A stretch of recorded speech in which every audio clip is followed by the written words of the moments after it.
दोस्तों हमारे देश में सबसे ज़्यादा जो समस्या आती है वो अनस्किल्ड वर्कर्स को आती है। किसी ने 10+2 कर लिया है, किसी ने ग्रेजुएशन कर ली है। तो 10+2 और ग्रेजुएशन की भी ऐसी कुछ खास वैल्यू है नहीं फिलहाल के जो हालात हैं। और हमारी कंट्री में कोई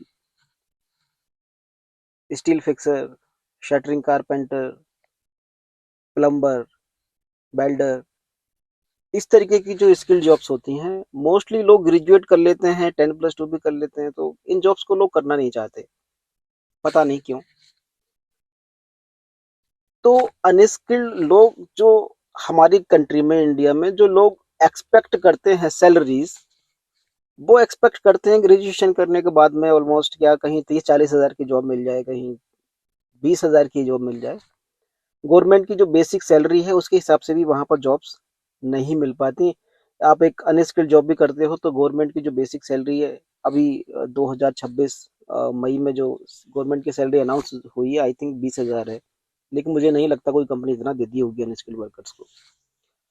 तो अनस्किल्ड वर्कर्स की सबसे ज़्यादा ये प्रायोरिटी रहती है कि वो यूरोपियन कंट्री की तरफ मूव करना चाहते हैं। और अगर आप किसी यूरोपियन कंट्री की तरफ मूव करना चाहते हो और किसी शेनिगन जोन की कंट्री की तरफ मूव करना चाहते हो तो आपको सबसे पहले ये सोचना चाहिए कि वीज़ा सक्सेस रेशियो सबसे अच्छा किस कंट्री का है, उस कंट्री का ही आपको सिलेक्शन करना चाहिए। क्योंकि मैंने भी पहले यूके के लिए अप्लाई किया था, रिफ्यूज़ल आ गया था। उसके बाद में फिर मैं दोबारा अप्लाई करता, दोबारा फाइल उसके लिए रेडी करता, तो उसमें भी बहुत वक्त लग जाता। तो अगर आप किसी ऐसी कंट्री का सिलेक्शन कर लेते हो कि जिसका वीज़ा सक्सेस रेशियो 50-50 है या 60-40 है, तो आपका ऑलमोस्ट लगभग लगभग 8 महीना 1 साल उसमें खराबी आ जाता है, डिसीजन खराबी हो जाता है डिसीजन आने तक, क्योंकि 3 महीना वर्क परमिट में लगते हैं। वीजा का जब तक आता है लगभग 3 महीना उसमें लग जाते हैं, 6-8 महीना तो आपका ऑलमोस्ट खराब हो ही जाता है अगर आपका रिजेक्शन आ जाता है तो लोग अटेम्प्ट करते करते भी परेशान हो जाते हैं। तो दोस्तों जब भी अगर आप किसी यूरोपियन कंट्री में मूव होने का सोच रहे हो, किसी शेनिगन जोन की कंट्री में मूव होने का सोच रहे हो, तो सबसे पहले आप सिलेक्शन यही करो कि उस कंट्री का वीजा सक्सेस रेशियो बहुत ज़्यादा अच्छा हो। क्योंकि मैं जब इस कंट्री में आया था तो मैं क्रोएशिया में आया था। उस वक्त मैंने क्रोएशिया सेलेक्ट किया था क्योंकि क्रोएशिया का वीजा सक्सेस रेशियो ऑलमोस्ट 90%, 95% था। तो मेरा वीजा इजीली वहां का लग गया था उस समय। जितने भी डॉक्यूमेंट सब कुछ ओके थे तो वीजा आराम से लग रहा था, नया नया क्रोएशिया ने शेंगन ज्वाइन किया था। अब क्रोएशिया ऑलमोस्ट बंद हो चुका है, वहाँ बेसिक क्रोएशिया लैंग्वेज की रिक्वायरमेंट है। इंस्ट्रक्शंस बहुत ज़्यादा बढ़ गए हैं उधर, क्योंकि बहुत ज़्यादा लोग वहाँ पर आ चुके थे। जॉब्स की शॉर्टेज उधर रहती थी। अब वर्क परमिट भी फिलहाल ना के बराबर निकल रहे हैं, कुछ स्किल्ड वर्कर्स के वर्क परमिट निकल जाते हैं अभी भी। अगर क्रोएशिया में कोई वेल्डर स्किल्ड वर्कर्स आना चाहता है तो हम उसको जॉब प्रोवाइड कर सकते हैं, इंडिया से आना चाहता है तो। अगर क्रोएशिया कोई बंदा आना चाहता है इंडिया से, welder, arc welder, MIG welder, TIG welder, इसकी वैकेंसी गारंटी से हम उसका वीजा लगवा करके देंगे। ये क्रोएशिया की बात रही। तो आप यूरोपियन कंट्री की तरफ अगर मूव करना चाहते हो तो आपको सबसे पहले यही सिलेक्ट करना चाहिए कि किस कंट्री का वीजा सक्सेस रेशियो बहुत अच्छा है। तो फिलहाल क्रोएशिया, बहुत कम चांस है आपका वीजा लगेगा। पोलैंड का तो कोई मतलब ही नहीं, पोलैंड में मैं खुद रहता हूँ, खुद भी लोगों के वर्क परमिट वगैरह बहुत अप्लाई करवाता हूँ, यहाँ के लिए लोग अप्लाई करते हैं। लेकिन लगभग लगभग मैं मतलब फेयरली बताऊँ तो 30% चांस है इधर का वीजा लगने के। अगर आप इधर के लिए अप्लाई करते हो, डॉक्यूमेंट्स हम सारे प्रोवाइड कर देते हैं, लेकिन वीजा सक्सेस रेशियो ऐसा कुछ खास नहीं है इधर का।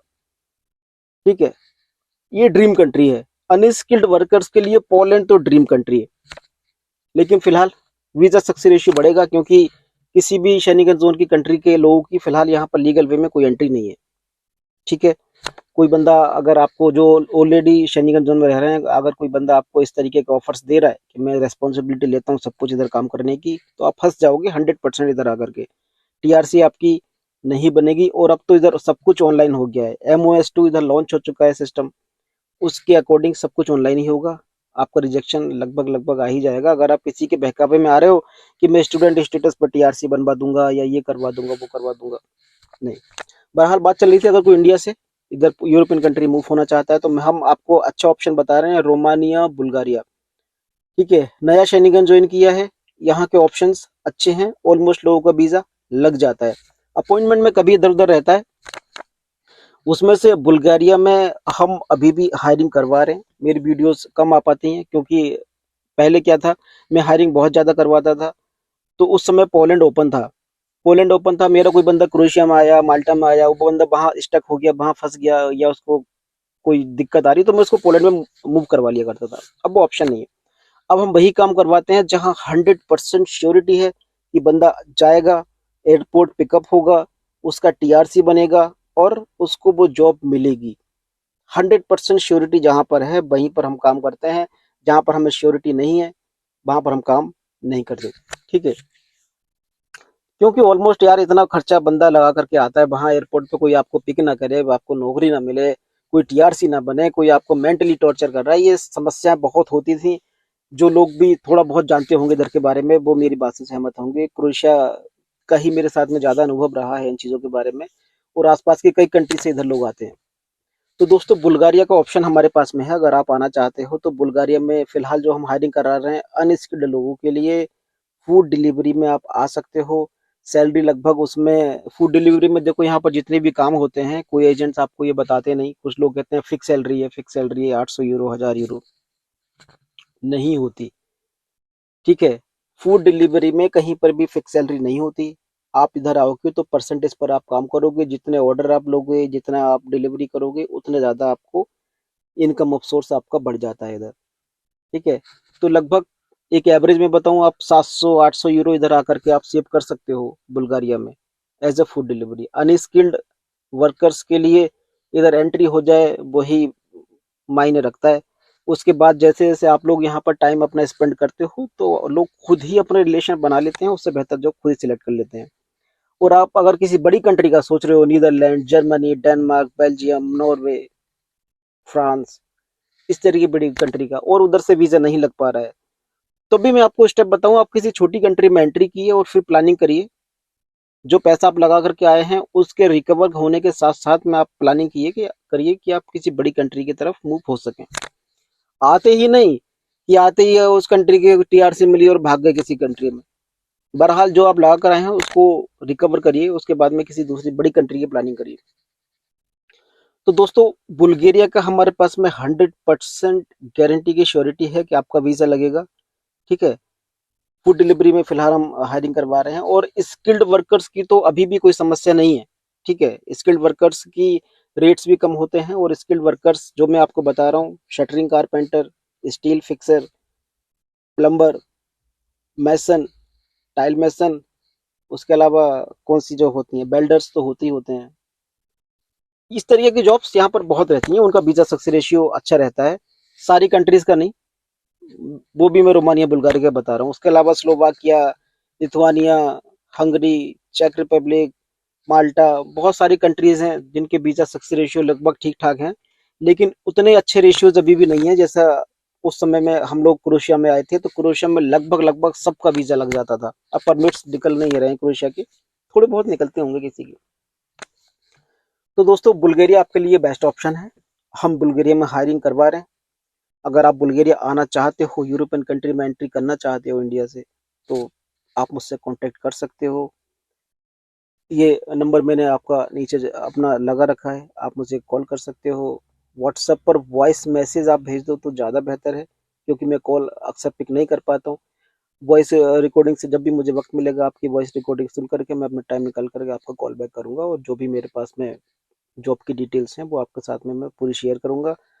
अपोस्टाइल पीसीसी उसमें आपको चाहिए, इंटरव्यू मैं खुद आपका लूंगा उसमें, इंग्लिश आपकी ठीक है तो देन हम आपका अप्लाई करवाएंगे पीसीसी। आपको इधर के लिए अप्लाई करना पड़ेगा, बुल्गारिया के लिए पोस्टल पीसीसी चाहिए, उसके बाद में हम वर्क परमिट वगैरह का प्रोसेस स्टार्ट करेंगे। प्रोसेस में लगभग लगभग कोई भी बंदा यूरोपियन कंट्री आना चाहता है, अगर झूठ सुनने की आपको आदत है तो कोई भी एजेंट आपसे कहेगा भाई 3 महीने 6 महीने में मैं आपका वीजा लगवा दूंगा, लेकिन ये पॉसिबल नहीं है। अगर कोई बंदा इधर के लिए मूव करना चाह रहा है 8 महीने से 1 साल, मतलब 6 से 8 महीने तो मान करके ही चलो, सीधा साधा सा प्रोसेस मैं आपको बता देता हूँ। देखो, आपने किसी जॉब के लिए इंटरव्यू फेस किया, ठीक है। अब उस जॉब के लिए हम लोगों को 20 परमिट मान लीजिए अप्लाई करने हैं, या 30 परमिट या 100 परमिट अप्लाई करने हैं।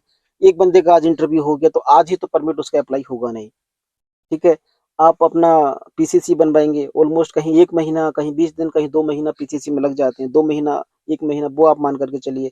वर्क परमिट आने में ऑलमोस्ट लगभग लगभग एक एवरेज टाइम में बताऊं 3 महीना लग जाता है। 4 महीना वो हो गया। उसके बाद में अपॉइंटमेंट लेने में आप 1 महीना मान लो लग जाता है। 5 महीना वो हो गया। सबमिशन करते हो, वीजा आने में भी एक एवरेज टाइम है 2 से 3 महीना। 5, 3, 8 महीना तो यही हो गया भाई साहब।